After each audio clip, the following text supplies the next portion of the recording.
Efed Podcast, the podcast exploring our fantasy wrestling hobby, where the wrestling is written, but the characters are real. I'm your host, Mikey Unlikely, and I'd like to thank you for joining us here on the Atomic Dropcast Network.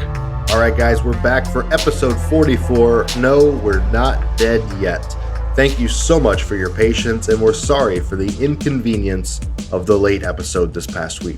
But you know what? We wanted to have a good episode for you. I didn't want to put together something that was less than the quality you deserve and that you're used to.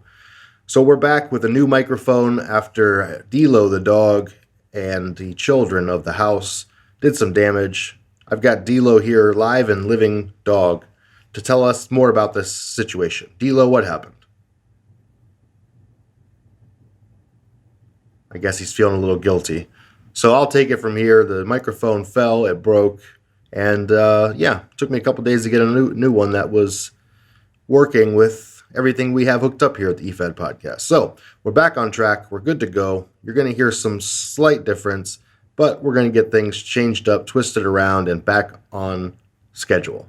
So, Efed Podcast, episode 44. We've got Ross on the show. Great friend, great buddy, Defiance Wrestling. We're going to tell some great stories today about how he grew up with an older brother in the hobby and as a giant wrestling fan. It's going to be a fun show. We've got a new question of the week and much, much more. So before we get into it, guys, I want to give you guys a word from our sponsors. Please check them out. Take the time. They're supporting the show each and every week. They're helping us put together the podcast and helping us get the word out to everybody else. So if you want to be a sponsor, we can help you out there too. You can slide on over to patreon.com/Efed Podcast. There is a sponsorship level that will get your Fed or your project a commercial on the show each and every week. Just hit that button over there at Patreon or slide into the DMs on Twitter and we can work something out on the side if you'd like as well at the Efed Podcast. Or maybe you want to support the show because you love listening, but you don't have anything to advertise. We have smaller levels over at patreon.com for just our fans, our friends, and everybody else who wants to help the show out. We got a $3 level. You can support the show as little as $3 a month. Check it out. You'll get early episodes and many, many more perks over at patreon.com/Efed Podcast. Guys, without further ado, episode 44. Here we go.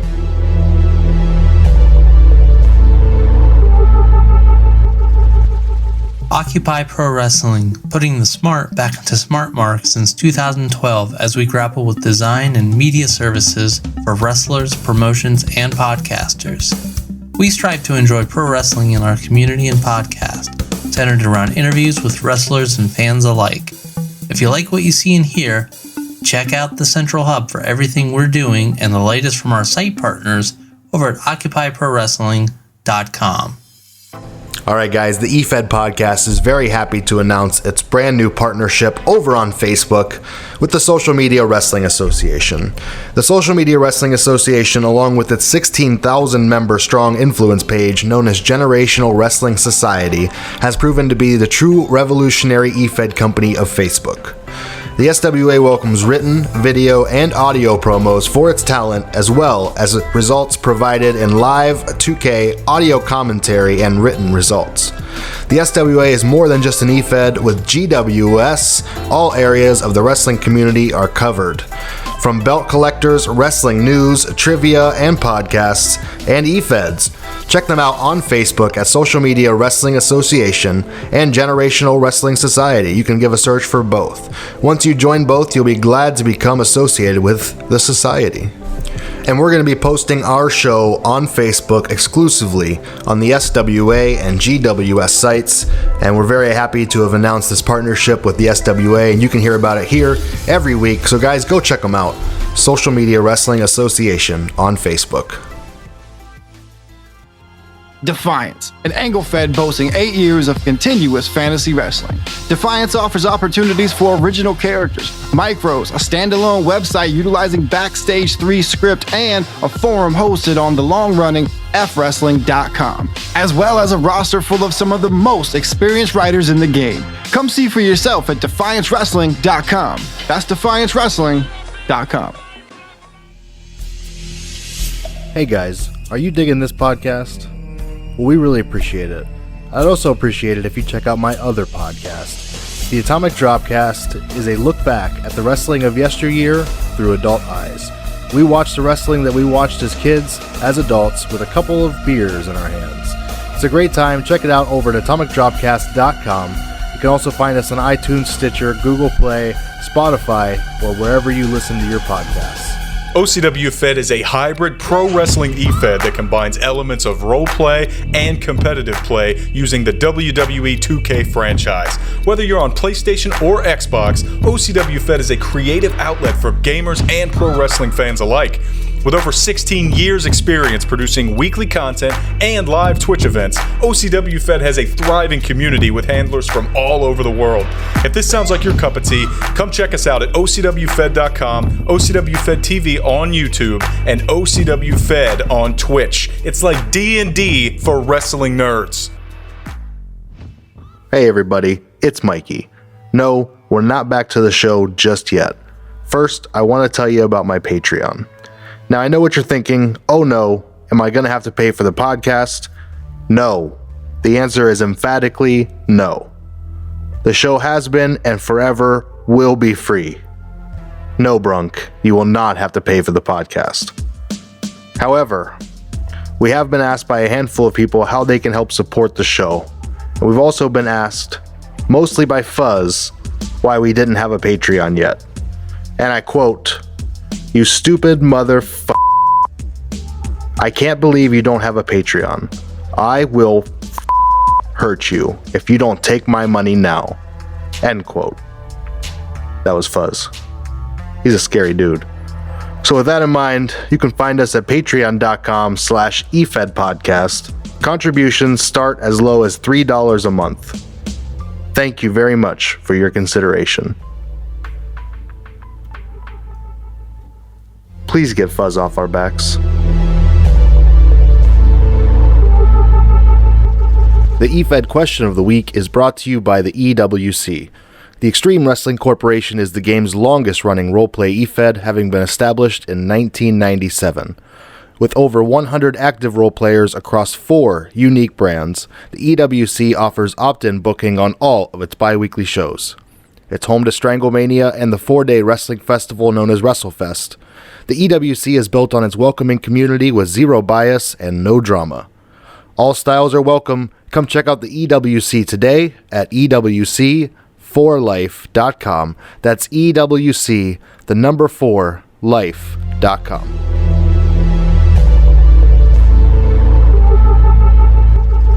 And this week's Efed podcast question of the week: what is one Efed that you miss and wish would come back? On the Twitter side of things, we've got quite a few answers. At Ace King EWC, Feds from the heyday of the experts, particularly TFWF, the Doug E. Fresh-led SCW, and the Simcoe County Championship Wrestling. So many great experiences there, and they led me to meet handlers I still interact with today. At Caloeasy2220, I have 2, the Pro Wrestling Fire and XCW Extreme Call Wrestling. Was with them years ago, and it's rare that I even see someone from these feds on Twitter these days. Be nice to go back.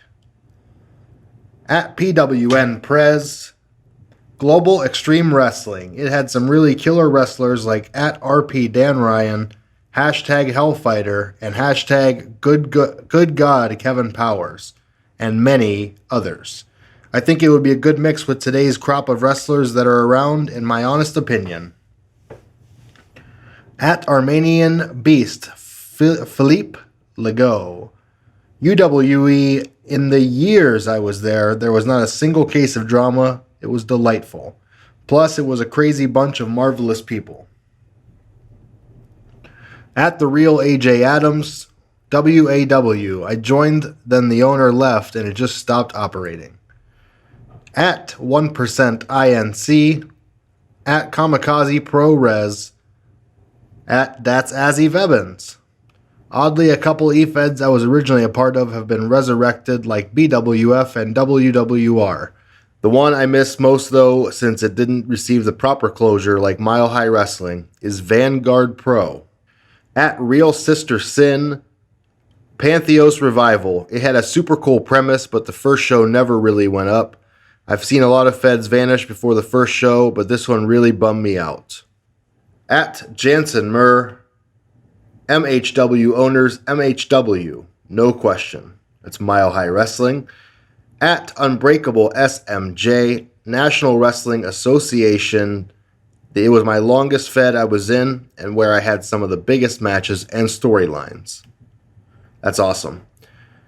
Thanks, guys, for participating over on Twitter. Of course, the Efed Podcast question of the week is in the top of the Twitter profile, pinned as the first post. Over on the Discord side of things, here's what we got. At Gabriel, Ohio, Mile High Wrestling. It's a popular choice today. At Megan Likes Coupons, the UTA. At Highlander 4H, Ron Hall McDonald. He says Utah. Also the UTA. At That Masked Guy, Polo Mania Lucha Libre. At Josh the Jersey Boy, the Game Facts Wrestling Federation. There's a throwback. Alex Smiley, the TFWF, mentioned a couple times as well today. At MDG Games, tough call, would depend on who we would have, but Hornet wins, the CSWA. At Mongo the Destroyer, Anonymous Extreme Wrestling. At Sanji Hamura, Rudy's Internet Wrestling. Old school. At Cat Pasadena, A Good Written Efed, the GWE. At Seth is Burns, the Squared Circle. Think an early Ring of Honor based Fed or the FWO. At Roland, the Asylum and 21W. At eWrestling's Sweetest Boy, Jakey, the UWF from back in the old PTC days. I flaked from it, but it was the most odd yet amazing Fed. A teddy bear's arm held the title there. Well, someone's arm has to hold it, you know what I'm saying? At Ravage, XUW/XUDF. That's a lot of letters, brother. At Alex Smiley, I'm going to cheat and add a second one to my answer. Hey, the VWF. At Written Efed, DM me, the CWL. Thanks, Pete. At Just Jeremy Cundiff, can I vote for the UTA too? At Billy What's His Name, I would have loved to try my hand at the FWO or PCW, so maybe that, just to see where I stacked up against the gold standard of EFEDs in the day. At Rick, NFW from back in the early 2000s, the place I got my start and the place I wish I could go back to. But here we are. Awesome. Guys, thanks so much for participating in this week's EFED podcast question of the week. Of course, a new one will be pinned to the top of the profile soon, and you can comment below or drop into the Discord and comment it there as well. Yo, this is Josh Belmonte, aka Josh the Jersey Boy, and you're listening to the EFED podcast hosted by Mikey Unlikely. If you want to shoot him an email, you better shoot him one, or I'm going to come to your house and beat you up with a light tube. I don't give a fuck who you are.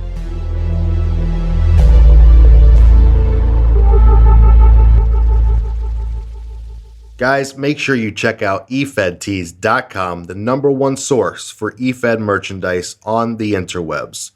Check it out right now. If you want your own custom shirt made for your singles character, your tag team, your stable, your Fed, your catchphrase, it doesn't matter what you want. Hit us up at efedtees.com. We can make it happen. Whether you have an original design or you need one designed, we've got options for both. efedtees.com is the number one source to get your merchandise made into real life t-shirts. Hit us up right now, efedtees.com.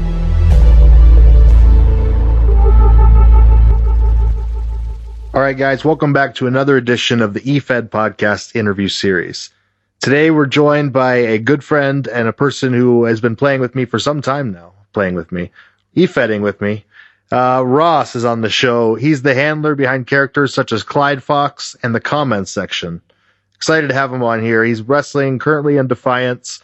And thank you guys for tuning in. Ross, how are you doing, buddy? Hi, Mikey. Yeah, I'm doing well. Thanks for having me on. I'd just like to say I'm a long-time listener and a first-time caller. I love that.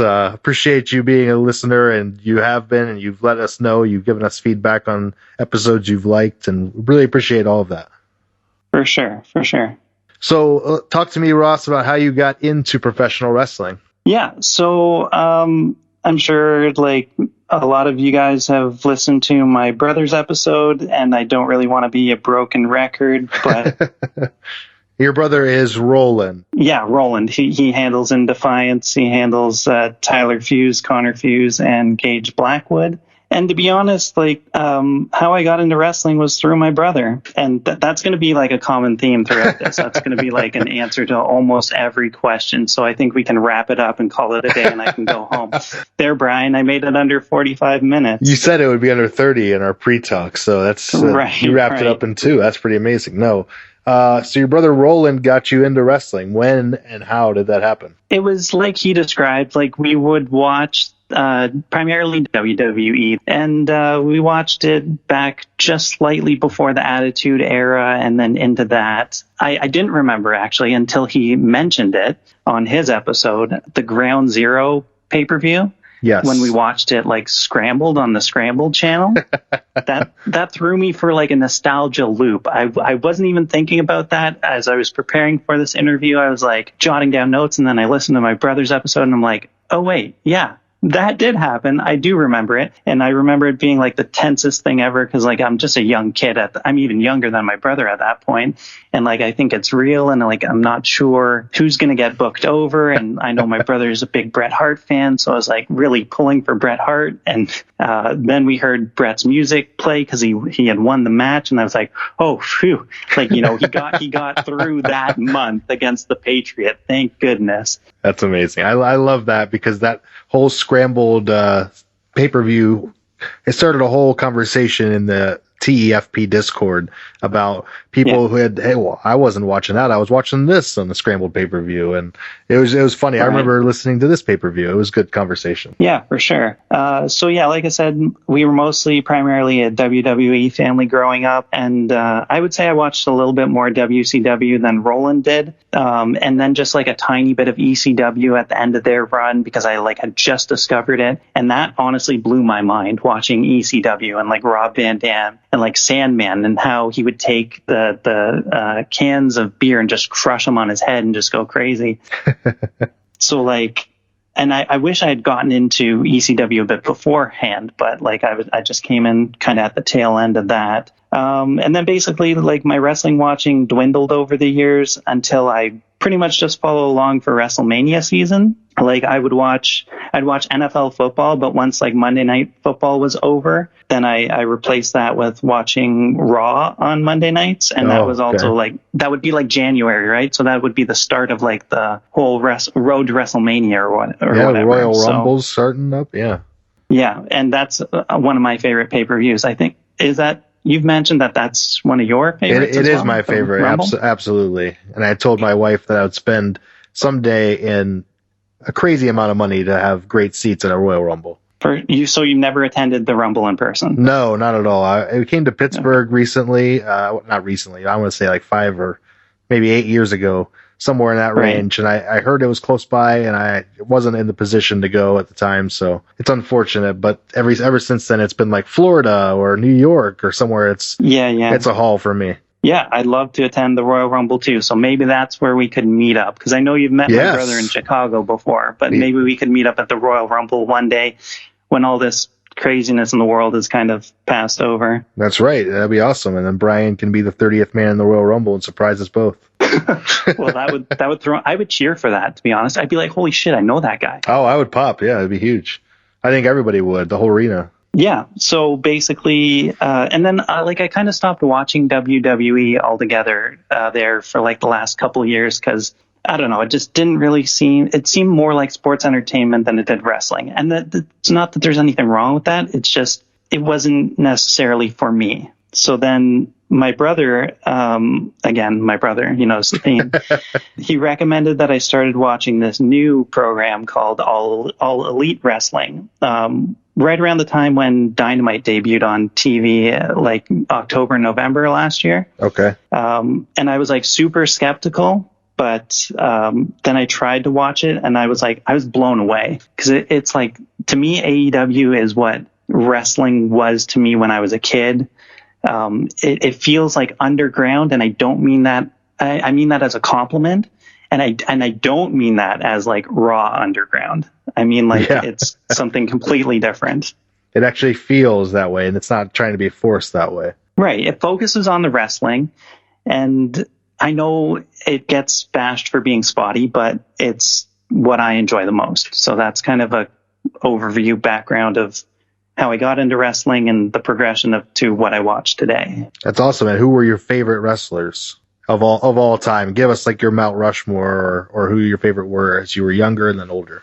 Okay, so growing up, I was a huge fan of HBK, Triple H, Test, and Brock Lesnar. I'm still kind of a fan of Brock Lesnar now. Yes, me too. I just think he's just, obviously he's unstoppable. He's real. His booking has been, yeah, he's real. I followed him like to the nines when he was in UFC. I cheered him like to no end. Yes. I would say my current favorites are Kenny Omega and Britt Baker, but I also don't mind Lance Archer and Butcher and the Blade. I think Butcher and the Blade, they're an awesome tag team. I think their gimmick is good. They just look like a couple of guys that, like, if you walked into a legitimate butcher shop, like, you wouldn't want to mess around with them. They would rearrange your face in the back alley or something if you didn't come through with the money or whatever. But to actually answer your question, like, my favorite wrestler of all time, and I know he's a WWE guy, but he is still my absolute favorite. And you might actually be able to like relate to this, being a fellow Ohio guy. Yeah. Mike the Miz Mizanin. Oh, the Miz. Yes, he's actually my favorite, which is funny because he's like always predominantly been heel, and I've always considered myself to be like on the face side of like e-wrestling or just wrestling in general. But I think he's kind of like the last of his kind. He's like a true heel, and he spits straight fire on the microphone.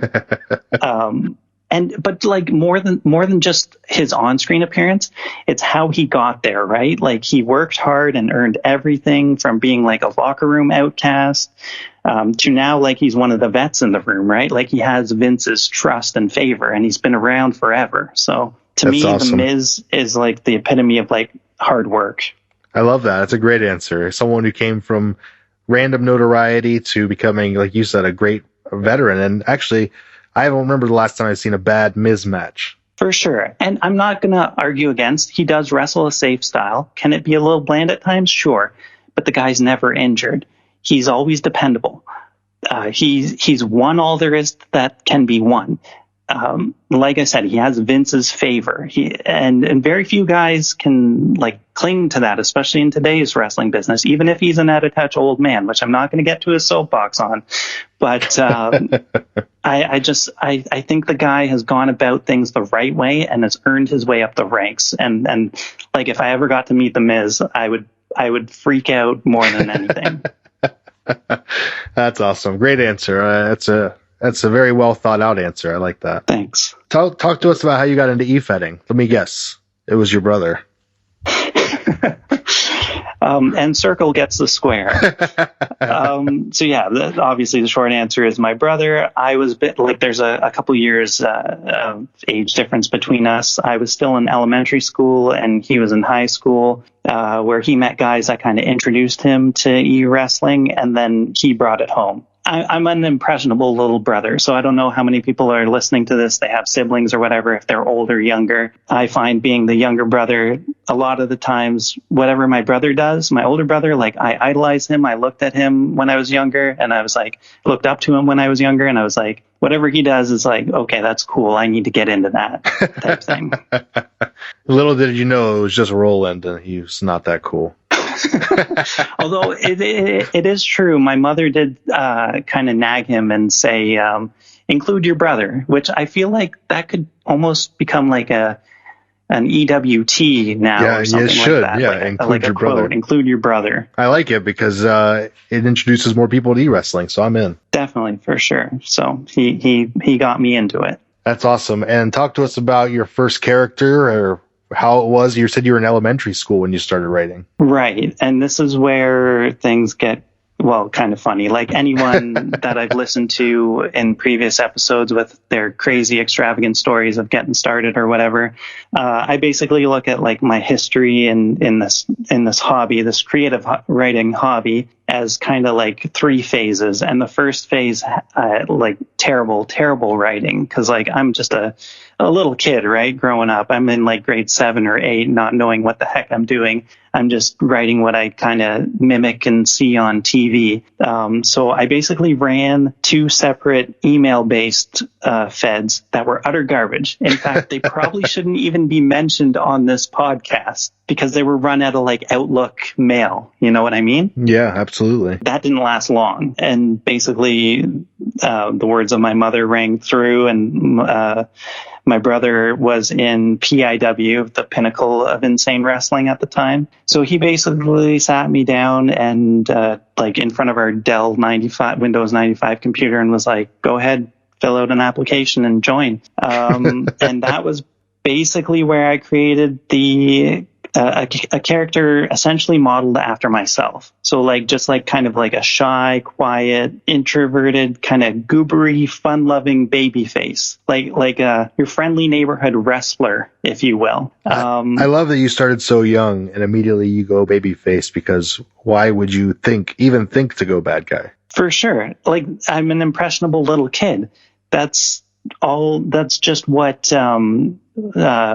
like saying to me, kind of, I guess. Like, I was big into like Pokemon, and like even earlier I was into like Power Rangers. So like heroes like that, like that's what I wanted to kind of initially base a good babyface character off of. So I named him Christopher Fox because it sounded like a kid's name, but I eventually, and it had to be the whole thing. It had to be Christopher Fox, not Chris.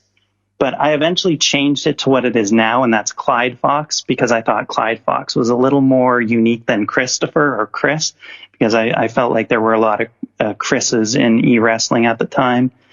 And I basically picked the last name Fox because I thought the animal can kind of be like, I don't know, naive, but like mysterious as well. So just trying to create a character that when you hear their name, you initially get the sense of what they're all about. Clyde Fox sounds like on the face of the name, like a sneaky guy. Yeah, he might have been sneaky, but it would have been by accident, because like he wouldn't have known what he was doing. He's just like a tall, slim, high flyer and to set him apart from the crowd even more, I kind of gave him like this high-pitched voice with a bit of a speech impediment. And like, I wasn't aiming for him to be special needs or anything, but to me, it just like channeled innocence. And like, he was the type of character you could slap across the face and he'd thank you for it and ask for another, because he wouldn't know that he's actually being disrespected. Nice. So it's pretty interesting for like a first major character and one you carried through. Yeah, well, he definitely, the character definitely evolved over the years. It isn't to the aspect that I think I would have the character or how I would write it now if I was active with that character.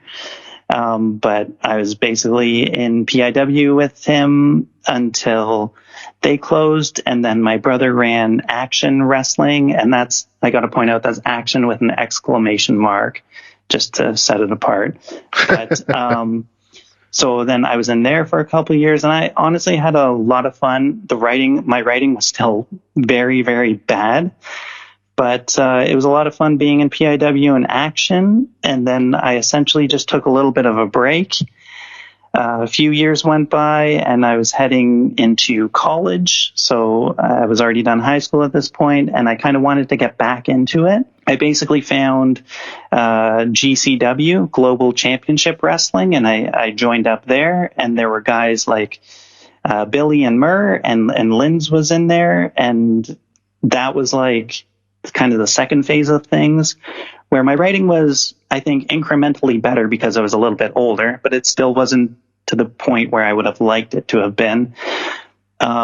But like I said, GCW was an absolute blast. I was there for, I think, roughly 5 years. It's crazy that you hung out there for so long and you would wind up later with the same group of, handlers. Definitely, because there seems to be pockets of e-fedders all throughout the world, and they have all these different niche types, and it's definitely cool to see. So it's unique that, like, for going on like 13 years, like I've known Billy and Murr and Linz and them, and like those names to me, at least in my circle, are like synonymous with top tier writers in e-wrestling. That's awesome. So, and you ran into those guys in GCW and Global. Yep. How was your run in Global? How did you have great feuds? What kind of success did you have over there? I enjoyed my time. I won 2 television titles, and I guess my biggest claim to fame was winning the Rampage tournament, which was like their annual tournament, which was just a pure RP based tournament. Okay. And otherwise, I felt like the Fed was kind of hybrid. Like you would have your set person that you would work with in a pay-per-view cycle, but then the pay-per-view match would kind of get decided on like your RP and like who contributed what, have you been feedbacking, sort of thing. So I felt it was kind of hybrid. But yeah, I guess my biggest claim to fame there was winning the Rampage tournament, and I just liked working with everyone. It was really a lot of fun. But sadly, that place closed, and then I was out of things until I joined Defiance at the tail end of last year and the start of this year. And so I when I was joining Defiance, I wanted to start with like brand new characters, and I wanted to write like dedicated heels and a tag team, because I had never really done that before. And it's not to say that I never turned Clyde Fox heel. I did, but like it's like seeing Stone Cold, not comparing myself to the stature of Stone Cold, but it was like seeing a character that shouldn't turn heel. And it's like a character that even you envision as a babyface, and you experimented with him, but even that, hey, he should be a babyface. Yeah, definitely. And when I turned him heel, it was just like a quick like, well, what would a childlike mind turn heel do? Well, maybe he would be emo and dress in all black and put eyeliner on and mope around everyone for attention and stuff like that. So it was just like, just fun little trials that I would do with the character. But essentially, when I joined Defiance, I wanted to try something new. And I noticed that a lot of people like to write heel in this hobby, which, I mean, I'll be honest, now that I've written heel for a good solid 8-9 months, I think it's kind of easier than writing things. You discovered our secret. Yeah, for sure. So I can understand why the ratio might be a little off. But basically, the tag team I created, they're called the Comments Section, and the members, the keyboard warriors, if you will, are Malik Garland, Cyrus Bates, and Teresa Ames. And so, like, the whole thought process behind them was drawing inspiration from YouTube comment sections and seeing how, like, seemingly anyone can get away with saying anything behind screens. Like, they're on their phones and they're commenting some pretty crude stuff. And I'm like, I wouldn't even be saying that under a burner account. You know what I mean? Yeah. Where do people come up with some of this stuff? And yeah, they're just putting it out there. Yeah, I don't know. So, but to be honest, my time in Def so far has been awesome. I feel I really only scraped the surface. And I know at the time of recording this, like, our pay-per-view Acts of Defiance is set to be released, I think, yesterday. Anytime. I think yesterday was the deadline, so I would say... The deadline, right. So, yeah, no, I'm sorry, you're right. So it'll be posted, like, tonight, or Wednesday or something like that. Yep. And I don't want to spoil anything, but this past arc, I've been working with Seth, and I've been challenging his team, the Sky High Titans, for the Unified Tag Team titles. And like I said, I don't want to spoil anything, so go ahead. I mean, it's going to be aired after the pay-per-view's release, so... Okay, well, now you're making me go back on my word. So essentially, I'm winning the Unified Tag Team titles. Beautiful. There you go. Comment section. Taking the former 6-man titles and the tag team titles home. Right. And I'll get into it a little bit later because I know that I went ahead and I saw some Discord questions and I had to prepare for them. But like, I'll describe what kind of character Malik Garland is. Hated by all. Hated by all, liked by few, but he thinks that he's like the bee's knees or something like that. He's basically a social media mongrel that just marches to the beat of his own drum. And now that he has 5 or will have 5 belts, I don't know if we're going to hear the end of that. I like it. The comment section are a whole lot of fun. I've loved the characters. I love the antics they get up to, where they'll say something to your face like, "Oh man, I love what you've been doing. Your wrestling is great," and then they'll be online trashing you. And it's fantastic. The concept of just the comment section is perfect because you could have so much range and so much room to just do everything you see online. For sure. Thank you for that. Like it, and I strategically named them the comment section. Which is the exact opposite to the type of person I am. But like Malik will always have something to say. Even if it's the most ludicrous thing, he'll have some sort of silly snide comeback to throw back in your face, only to maybe like not even follow what he preaches himself type deal. Like he throws fastballs from left field, thinking that you're playing football when you're actually playing baseball. Like he's just all over the place. It's been fantastic, and the characters are great. The tag team is great, and I'm excited to see what you guys do as champions. You talked about going heel and really writing heel for the first time. You mentioned also that it's easier. Why don't you describe what's been easier about writing a heel? I think there's more that you can say. If you're writing heel, like anything and everything is free game, and obviously you can be more like derogatory or negative toward your opponent. Whereas face, it's not that you're like catering or pandering to the fake capacity crowd of people that jam pack our shows. But like, I think faces are held to a higher standard. So you expect them to attack their enemy smartly while also not sinking down to the underhanded tactics that a heel can just go to right away. You have to adhere to a code. Yeah, for sure. Interesting. So the comment section, you've reached the pinnacle of defiance now as tag team champions, as this airs. And what's next for both those guys and the lady?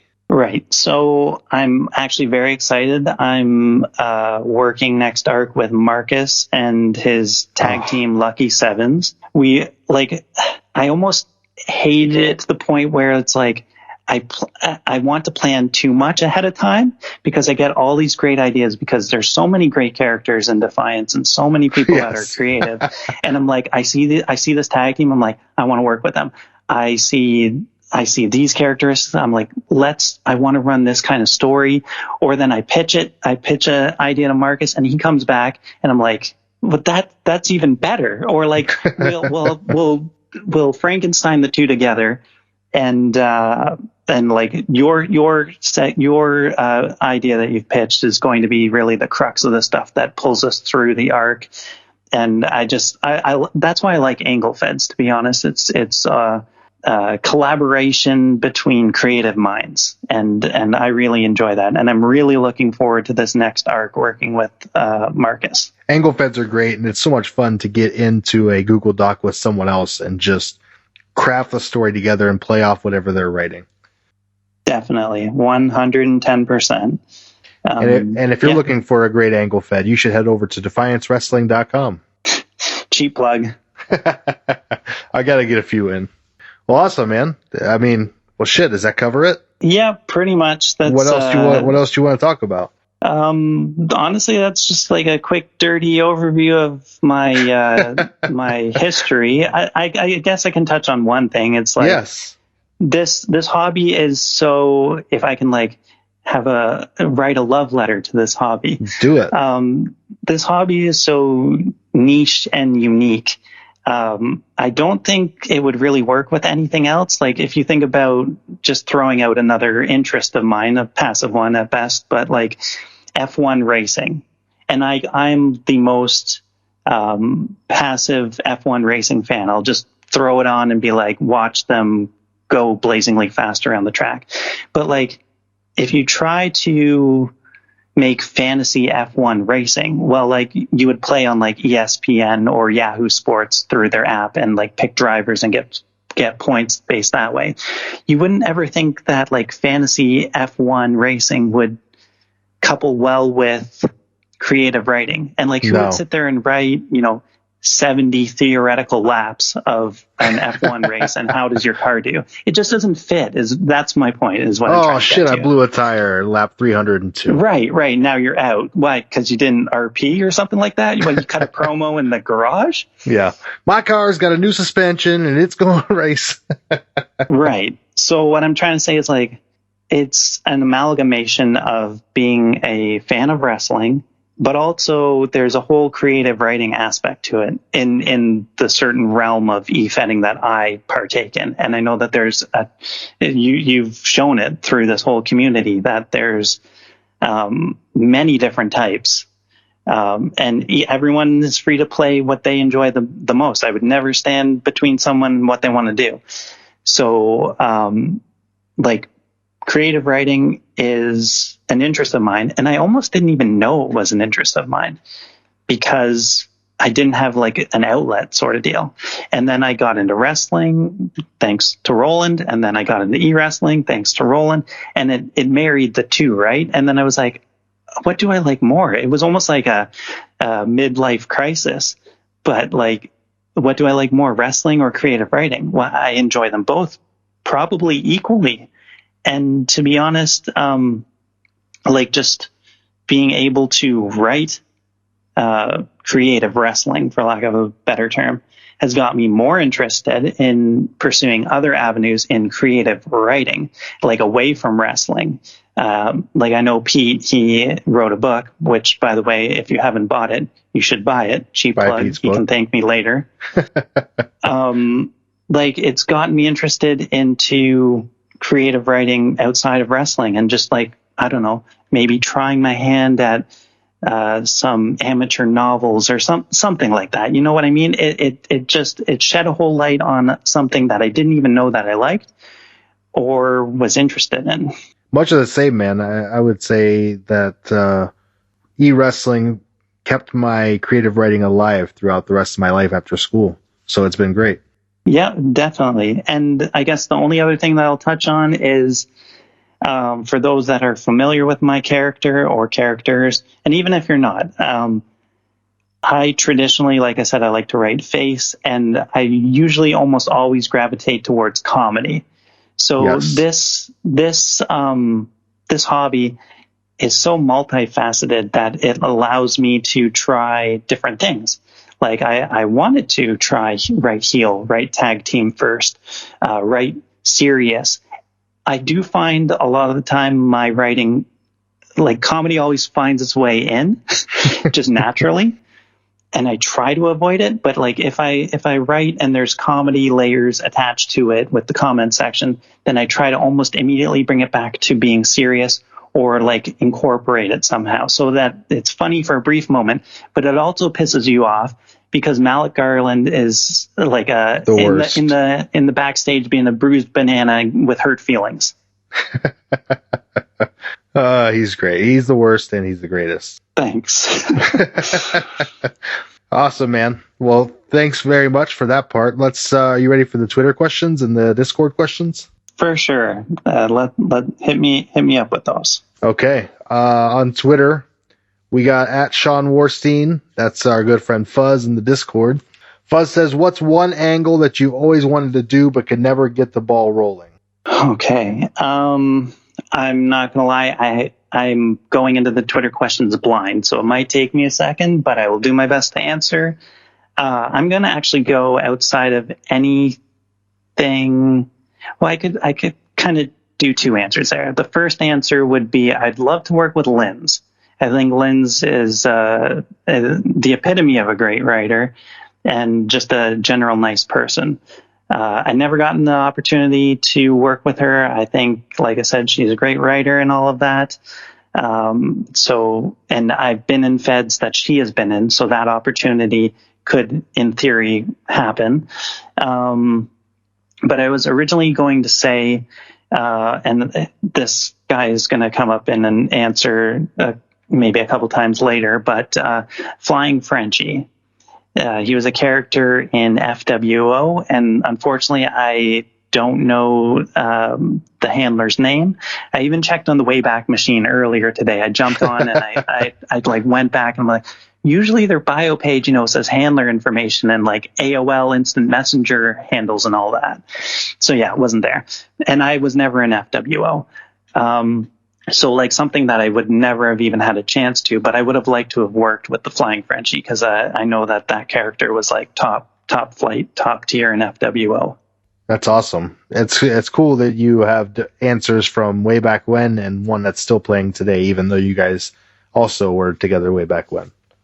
Yeah, definitely. All right. Over on the Discord side of things, we got quite a few. Holy cow. From Megan Likes Coupons. What's it like having a sibling in the hobby? Good question. Yeah, very good question. Honestly, it's great because I have someone to bounce ideas off of. And that's not to say that I don't have, like, I could approach anyone and bounce an idea off of. It's just, I think I'm going to get a little bit of a different take going to Roland and be like, hey, what do you think about this? Or this is what I was thinking of doing next arc or next show. Or like, I want to run kind of a character development propaganda role play series with this or whatever. And he does the same thing. He comes back to me with his ideas and I'm like, oh, that's good. Oh, can I use this? Or maybe if you do this and add this there, like that'll work out and that'll be awesome. So, what it's like having a sibling in the hobby, I think everyone should have a sibling in the hobby. And if you don't, you should get yourself one. Whether you have a sibling or not. Right, correct. Beautiful. Do you see yourself expanding in the game? So, like, I'm understanding that, like, as trying a different type of Fed, I'm guessing. Yeah. Or more Feds. More Fed. Oh, okay. I like being in one place at a time. I find, regardless of how the Fed is structured, just being in one place at a time, I can just focus all my energy into writing for whatever it is, whatever shows, whatever angles I have set up. But in terms of like trying different types of Feds, like I said, I gravitate towards angle Feds mostly, and I find that to be the most fun because you have that collaborative approach. So for me at this point in the game, I'm just going to stick with my one Fed, and I'm just going to stick with my angle Fed. I like it. Are you going to expand otherwise? I don't know, maybe be a Fed head, try something on that realm again. I did that when I was in grade 7 through Outlook Express, and it was a disaster. I could probably do a better job than, my younger self, but I don't know. I don't think Fedhead really interests me. Yeah, it just doesn't interest me. Awesome. I mean, that's a good answer. At least you're honest about it, and you're, the worst thing is when someone wants to try something and then doesn't follow through and gets a lot of people excited. So I think that being honest about it is a good thing. Yeah, definitely. So do you like Mikey and Brian's Efed Tea store? Thanks, Megan. God. Cheap plug, efedtees.com. Are you ready for how much I'm going to put you and Brian over? I mean, we're always ready to be put over. Brian, right. We'll listen to your episode early just for this. Here's your Vince McMahon lathered up segment. Yeah, absolutely. I think it's amazing for the community, and I actually just submitted a number of designs. Yes. So stay tuned. By the time this airs, these designs should be live on efedtees.com. Right. So go buy yourself a Major League comments section T-shirt. Yes. Which is essentially a spoof of the MLB logo with the replacement of the batter being a samurai warrior and the baseball being a computer keyboard. or get yourself a thirst trap, a solo cup sitting on a bear trap. I'm into that one.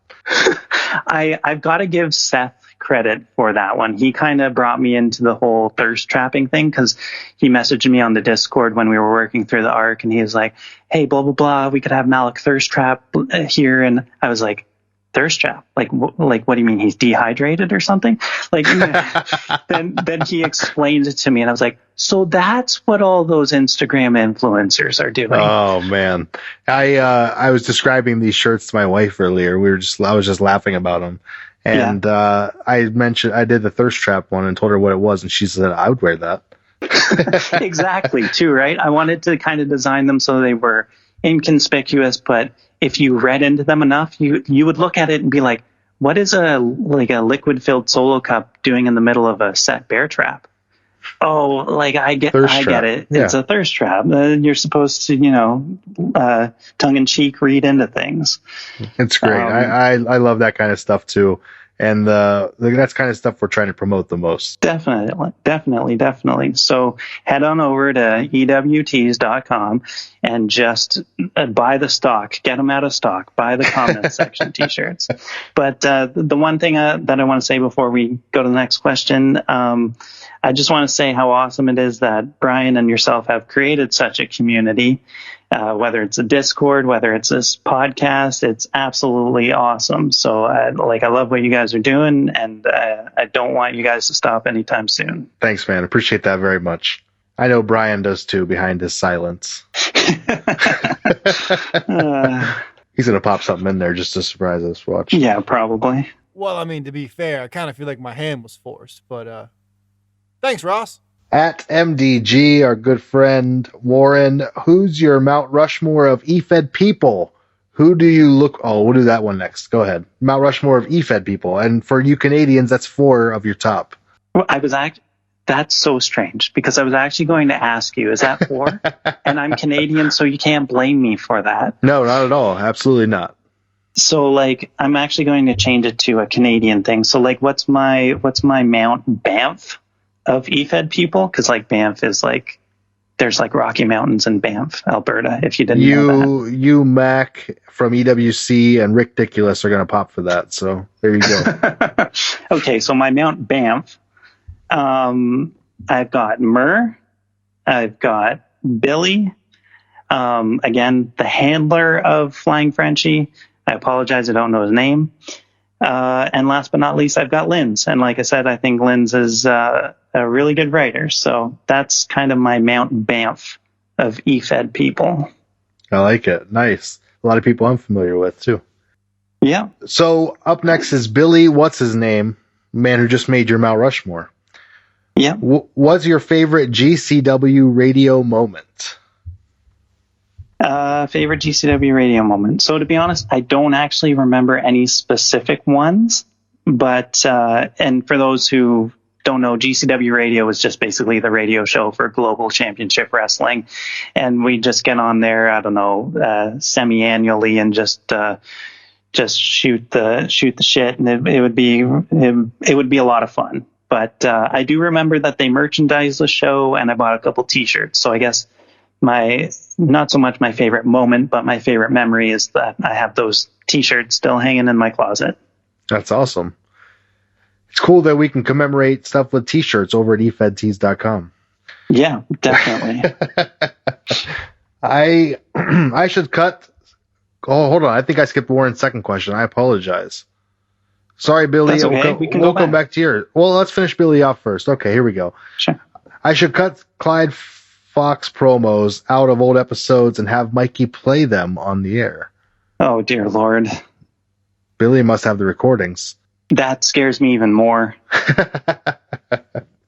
Good. Okay, Warren, sorry I missed the second one, buddy. Who do you look for inspiration? Probably your brother, right? No, not at all. Yeah, a little bit. It's not so much a person, but I kind of look at culture and trends, to be honest. So I tend to write. That's very obvious with the comments section. You're very up on exactly, current right? stuff. Yeah, like YouTube comments and stuff like that. So I just basically see something that either interests me or bothers me, and then I just write parodies of it. And that's the most fun, isn't it? Yeah, definitely. It's great. All right, up next is your brother Roland. Oh, boy. Can we skip these, please? Can you do a Clyde Fox voice for the podcast? Oh, my gosh. Here we go. I knew someone was going to ask, so I'm not even going to fight it. I'm just going to say yes. Yes. Be warned, this might take me a few tries because it's like a strain on my voice, but you might get a free promo out of it, okay, Mikey? Perfect. Hey Joel, it's your friendly neighborhood wrestler, Clyde Fox, and you're listening to the Efed podcast with the hostess with the mostest, Mikey Unlikely. Big time. Hee hee. LOL. I'm sorry to say, Mikey and Brian, that probably made your ears bleed, and we've lost all listeners. That was awesome. I loved it. So it's interesting and makes me think of a whole new look to the character. So that's fun. Probably a bad one. Who is Nathan Filmix? Oh, okay. So Nathan Filmix is a character that I've kind of been developing. I haven't used him in a Fed yet or anything like that, but he's like my take on like super serious without any sort of comedy involved. And basically like his backstory is he's just like, when he was a kid, he was sold to like a wrestling factory.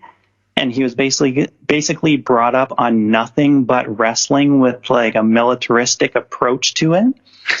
And he's like just like a shredded individual, just absolutely ripped. And then the idea is he eventually gets sold off to whatever promotion needs a wrestler. And he's known as a POW. But that stands for prisoner of wrestling because that's all that he knows.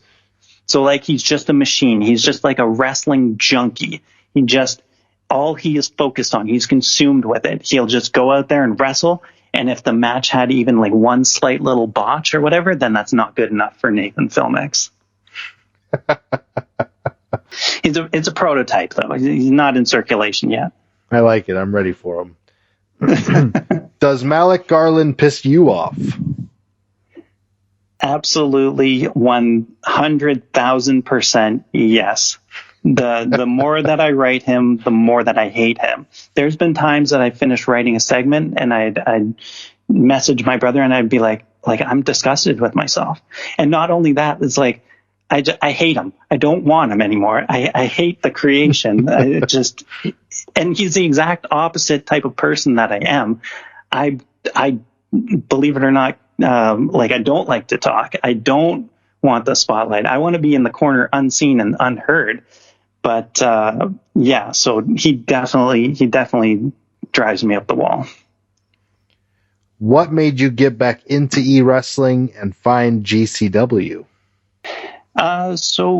Basically, I was going into college at the time, and part of it was I just wanted to keep my writing skills sharp. And I know that's an answer that previous guests have given you on the show, and that's another reason why I still do it today. It's just I need a deadline to push me to write something, or because then I'm not going to write it myself.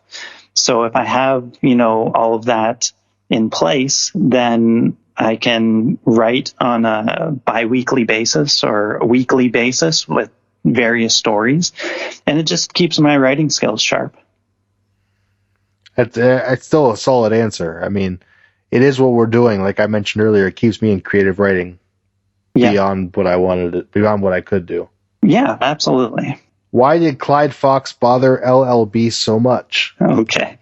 So basically, like the introductory angle for Clyde was that he was like a super fan of LLB, and he like desperately wanted an autograph from him. So he would like follow him around, just like nag him, just be like a super fanboy. And so that's basically why he bothered LLB. He was just like, he idolized him. He wanted an autograph from him.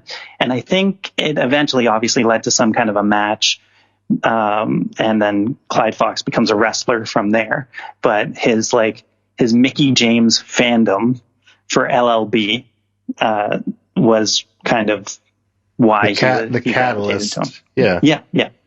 Nice. And that's an interesting way to do it. I did like that story, that Mickey James Trish Stratus story. So it works out well. Last question from Roland. If your brother took all the personality, what do you bring to the table? That was a question. Yeah, that was a question from Roland, right? Yes. You know what? I'm not even going to argue that because I think it's true. I am bland. I am shy. I actually hate talking, like I said, but I'll give my brother a special shout out. I think he's a really good dude. Even better brother.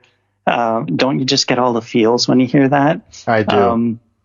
And to be honest, LLB is one of my favorites and one of the best in my mind. I think the character is absolutely outstanding. And he didn't pay me to say any of this. Amazing. He paid me to say a lot of things. Up next good. Is at Queen Lynn's. Say something mean about your brother. Okay. Perfect timing, right after you just said something nice. Right after I just I put him over, right? He is a mad genius. That's not mean. Well, that's as mean as I'm going to get. You told me I wasn't going to get you to say anything. Right. Any curse You've got words. my brother to swear, but you're not going to get me to swear. We'll see how this goes. When are you joining How? I probably won't, but I definitely appreciate the effort and the messages. Who are you joining How with, and is it going to be Clyde Fox? See above. But I know that there's more to that question. If not Clyde Fox, what's the little BB emo boy up to now? So, I can speak to what he would be doing now, which would essentially, I think he'd be just eating potato chips, selling his most rare card collections on eBay to, make ends meet. Awesome. All right, up next we got Everybody Loves Will. Are you ready for this one? Bring it on. It's a chain of rapid-fire questions. Yep. Ross, what's it like to Efed with a family member? It's lots of fun. There's friendly competition between us, but also, like I've said, there's that collaborative approach as well. Ross, do you know that we like you more than your brother? I do now. Ross, how does it feel to be cooler than your brother? That's fake news. That's fake news. Ross, you can only save one, Trish Stratus or your brother. Okay, this might seem odd, but in that scenario, I'm saving my brother. Because, to be honest, hang with me. Trish does nothing for me. If it was Britt Baker or Alexa Bliss or even Tessa Blanchard, things would be a very different story. But if it's Trish Stratus, yeah, I'm going to save my brother. She does nothing for me. If you save your brother over Trish, I'm going to hurt you. So there you go. Ross, when are we going to get that apartment together? When you move to Canada. And let me tell you, it's great up here, with the syrup and the mousse. We have and the pro basketball. What's that? And bagged milk. And bagged milk. But we have pro basketball, and we have pro baseball, and we also have our very own football league with very silly rules.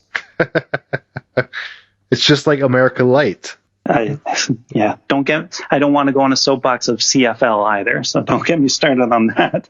Ross, do you think it's strange that your brother drinks melted ice cream? I drink melted ice cream. Oh, there's two of them. Ross, did you know you were my favorite Ehrman brother? I feel like this question was already asked before.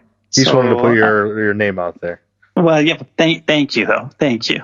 Ross, how many times have you beaten Roland up? I can say that we've wrestled each other quite a bit when we were younger, and I can say that our parents were not too happy about that at all, especially when we would break stuff. That never went over well for some reason. No, I can't understand why. At eWrestling's sweetest boy, Ross, you probably don't know me, but I've been a huge fan of Clyde Fox to the point where I pretty much ripped off the concept for a character of my own, Hubert Smalls. So, I'm so sorry. Anyway, Is it challenging for you to be boxed into such a unique concept, yet still keep interest in him? If it's not challenging, any tips for those of us out there who tend to do these oddball gimmicks to keep interest? Okay, well, first of all, like, wow, that's a very flattering message, actually, and a very nice post. No apology is necessary, and in fact, I take that as a compliment, because to me, imitation is like the sincerest form of flattery. And if I was able to inspire any type of creative from anyone, then that's pretty cool in my books. And I'm definitely going to have to check out this character Hubert Smalls to see like what kind of unique twists that that they wrote with their own take on that kind of character.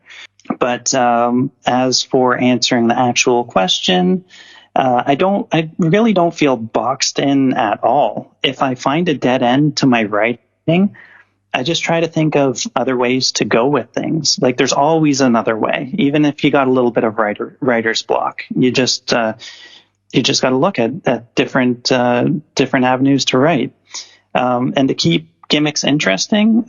Just don't deviate from being yourself in your writing. Like I said, draw your inspiration from things in your life that interest you, or like I said, even bother you, and you should be fine. Awesome. Great question. Great answer. Up next is at Crimson. Scott, who do all of your characters remind you of as far as real wrestlers go? I think this is a really good question, actually. So yeah, we all definitely tend to get inspiration from real wrestlers, so it is interesting. Yeah, but it's not something that I think about, although it is there subconsciously. So like for me, Clyde Fox is like a well-written Eugene, but again, he's like not special needs or anything. Maybe he's even more like a sympathetic Mankind or Mick Foley. And I would say Malik Garland is a well-written Tyler Breeze. And it's kind of sad that I have to say like well-written, but again, I don't want to go on about like the WWE creative process and how they've mishandled talent and whatever. Yes. But that's kind of the comparisons to my characters. Interesting. Tyler Breeze is a good one. That's someone who I was a big fan of in NXT. I think he had so much potential, maybe even too much, that once he got up onto the main roster, they simply didn't know what to do with him. Same with like Adam Rose or No Way Jose or like guys like that. They just flamed out because they had no direction. Sure. Yeah, it's tough. Which do you prefer, Angle or RP or another form of e-wrestling? Yep. So Angle 100%. It's just more fun in my mind. You get a really in-depth story. You get contributions from both. And at the end of the day, it's not necessarily about wins or losses for me. It's just about having fun and just creating an awesome story.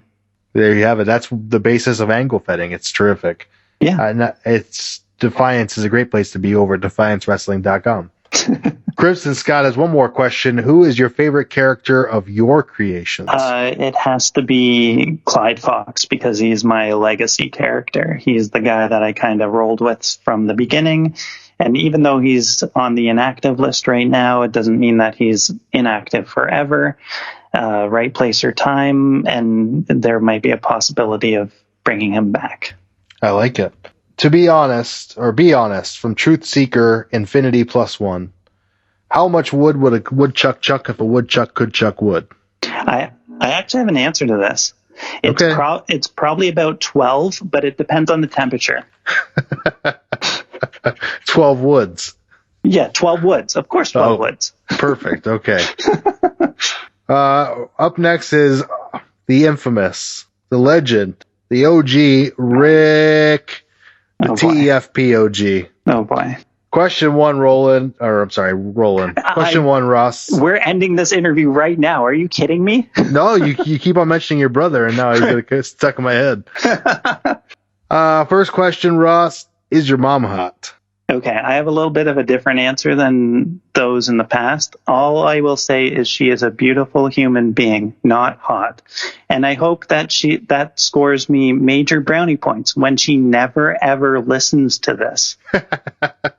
I'm going to post it on her book club, so you're ready.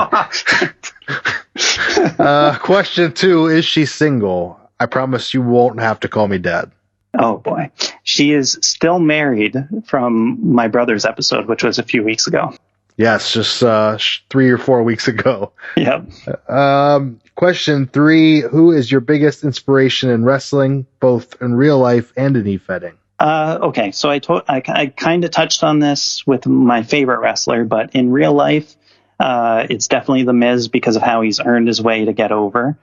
And in e-fedding, again, I would kind of go back to the Flying Frenchie because he was like a high flyer, and he was at the top of what I considered to be one of, if not the best e-fed to ever exist in the FWO. Question 4, if you had the chance to wrestle one match for realsies, who would your opponent be? I also like this question. It made me think, like the other one, comparing to real wrestlers. So I have kind of 2 answers. I'd fight Darby Allin in like the Battle of the Skinny Guys, or I would fight. I use the term fight loosely. I'd fight Lance Archer and just get destroyed in a few seconds. I think that'd be so much fun. Nice. I would be in like a fatal 4-way. Never mind. Okay. Let's not get into that. Right. It was going to get dark. Question 5. Have you heard about the Atomic Dropcast? Wait. Would it be a fatal 4-way with like Alexa Bliss, Britt Baker? Yeah, you're going the right direction. Penelope Ford. Yeah, okay, then I'd be there too. Different participants, but yes. So have I heard about the Atomic Dropcast?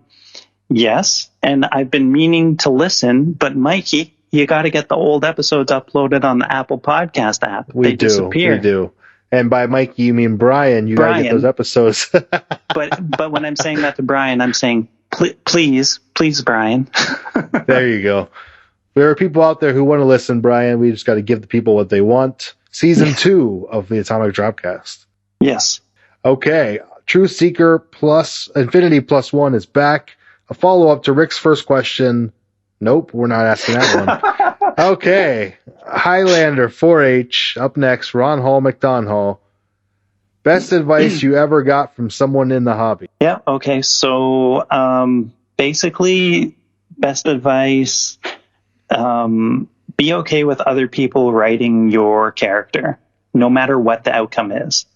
Your character is yours, but it's just as much your opponent's as well, because in return, you get to write theirs. You know what I mean? So like you can care about your character, but you don't have to be overly obsessed with them to the point where like you have to control absolutely everything. If there's something that you don't like that they've written with your character, then you should be able to resolve it by messaging them and being like, hey, maybe this or that or whatever. There's a way to approach things. But basically the best advice I ever got was let other people write your characters and like give them a chance too, because it is your creation, but it's yours to share. Awesome. Yeah, that's great advice. And I would definitely suggest that because some people get too wrapped up in that character. Mm-hmm. Best advice you can give someone else in the hobby? So it's basically twofold. Number 1, read shows, because you're then reading other people's stuff and you're also getting ideas and whatnot. And it just opens you up to a whole other world that you might have not been aware of. And it could be shows that are outside your Fed too. Go and check them out. Give the webpage a view or whatever. And the other part, give feedback.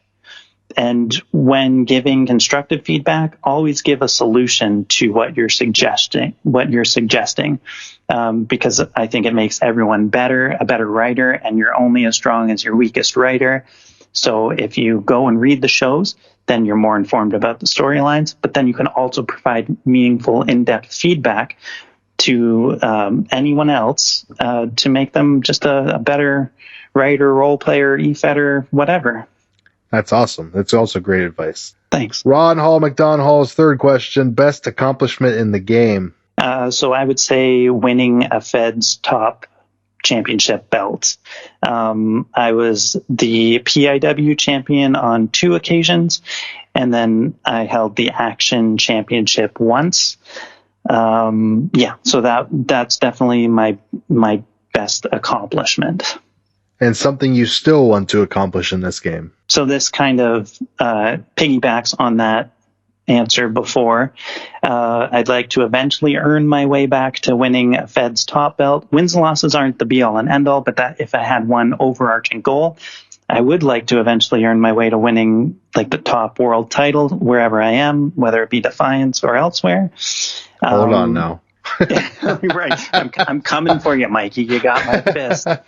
I haven't been in the hobby for this amount of time total, but it's been over 17 years since I last held such a belt. Wow. So I just really like to, that's just kind of become a goal of mine simply because of the sheer volume of time that has transpired between then and now. And absolutely, I understand that. So how do you feel about Malik Garland versus Mikey Unlikely? Fist of Defiance on the line, unified tag titles on the line. Malik will defend them all. I feel like in an angle fed, that's a great choice. We'll find a way to make it work. Yeah. For me. All right, up next is Chris Ross. At Chris Ross, how does it feel knowing you copied my last name, making it your first name? Well, he should really take up that issue with my parents because I did not pick my name. It was simply given to me. Chris, come on now. Up next is Pete. I don't know how to say his new username. It's just like _ 3 times. Oh. Question 1, is it true you're currently banging Rick's mom? Wow. News spreads fast. No, I'm definitely not. Okay, sorry, Rick. He's not your new stepdaddy. Question 2, do you like when Rick's mom does that thing with your nipples? This is from Will. Wow, I wouldn't know. Emilio. Awesome. All right, up next is at Mikey Unlikely. Ross, who has been your favorite feud in Defiance with? I'd have to go with Seth. It's just been a lot of fun working with him. He's a really smart guy. He knows what to do. He's a good writer. And I thought I had a good idea, and his blew mine out of the water. So I definitely go with Seth. Like I said, he's a great writer, and for those that ever want like pointers or something, they should just go and read Sky High Titans. They should read his Brazen shows. They should read Twists and Turns Oscar Burns. I can't not mention him. No. He's just a really well written character, in my opinion. Seth is magnificent. It's crazy. No one in the world has a bad thing to say about Seth. Yeah. So up next from Mikey Unlikely, what's been your favorite feud in Defiance? Oh, so one that doesn't include me. There's so much to pick from though. I'm really digging the kind of the 3-way angle with like Stalker, Tyler Fuse, and Scott Douglas right now. That's really cool. I like what's going on with the Fist. I can't deny that. I like what you've done, kind of bringing Perfection back into Defiance and bringing him under your wing, and that's awesome. And I think you can't go wrong with booking a program like Lindsay Troy versus Oscar Burns. Those are like 2 legendary status characters. So having them duke it out in the ring is really awesome as well. I think that there's a lot of major hit storylines going on in Defiance right now that everyone should check out. I think a lot of people are doing a great job, and I just look forward to like the coming arcs, and I don't want to slow down at all. It's such a great schedule too that I know for certain I can avoid burnout because it's just set up that way. It's conducive. You have a little bit of time off once the arc ends, and that lets you prepare for the next one. And like, if you want to stick to true a bi-weekly schedule, I think Defiance has it.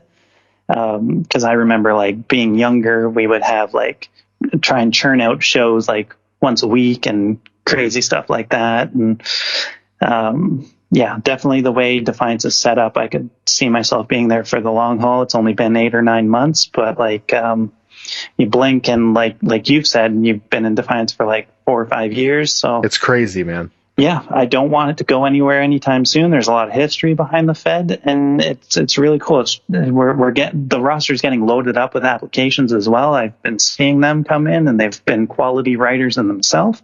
So I'm super excited about that and the future of Defiance. Me too, and you guys can check it out over at DefianceWrestling.com. Top angle Fed out there. It's fantastic. All right, man. Well, that's it for me. Is there anything else you want to put over, plug, link to, etc.? There is one thing, but like, if I can talk to Brian for a second now, I would be like, Brian, as soon as I say this, you got to cut the feed because Mikey can't have a rebuttal on this. And what I'm going to say is that Star Wars is an amazing, amazing, amazing franchise. Everyone, you've got to watch Star Wars. I'm a big Star Wars fan, not this other Star Adventure TV show where no one can decide on how many episodes were in the original run, whether it was 72, 73, 76, 69. No one cares. It's all about Star Wars. So please watch Star Wars. If you haven't already, subscribe to Disney Plus. No, this isn't a paid advertisement. And no, I actually don't subscribe to Disney Plus. But yeah, go watch Star Wars. Cut. End. Thanks. Okay, bye. But wait.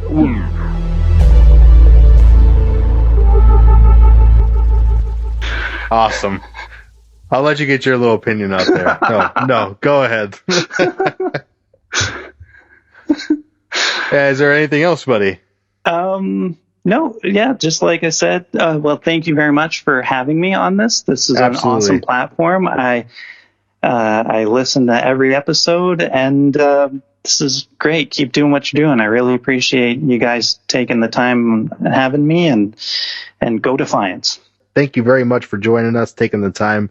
Appreciate you not only being a good friend and but jumping on the podcast and doing an interview. It's been fun getting to know you a little bit more. Right on. Thank you so much.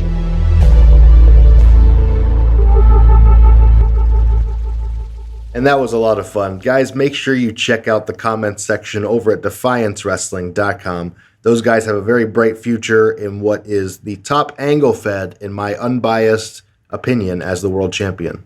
Take that for what you will. Thanks so much to Ross for coming on the show and having a good time and talking about his characters. Thanks so much to you for listening in to each and every episode. Appreciate your time as well and your patronage. Speaking of patronage, shout out to our patrons for helping support the show on a monthly basis. We really appreciate you guys over there. And shout out to all of our sponsors as well. EWC, the OCW Fed, and Occupy Pro Wrestling. Guys, for Brian, I'm Mikey. Thanks for coming back to the Efed podcast, where the wrestling is written, but the characters are real.